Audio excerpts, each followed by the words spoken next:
But Augustine does say, because he pulls a lot from Plato, that we do need at least Christians need to still interact with the world to bring about justice and humanity and all that.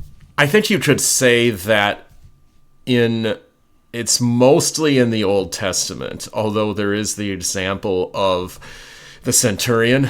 Yeah.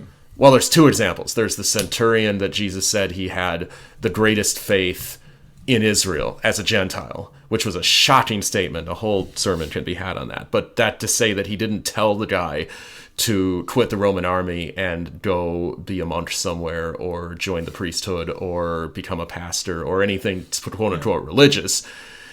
And then John the Baptist had a similar encounter with some Roman soldiers who would have probably been Edomites and Ammonites and other peoples that the Israelites absolutely despised.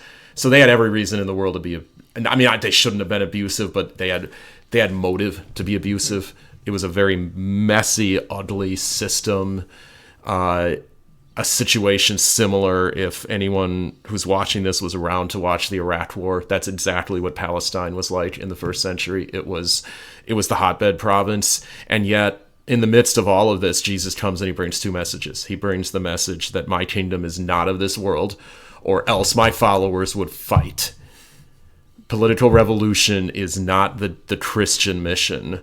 And the second message he brings is, if God has placed you as a faithful Christian in a position of power and authority, you don't have to give it up. You should use it. Well, the irony is, though, revolutions have been based off of Christian thought in of itself, right? Mm-hmm. That is the irony, because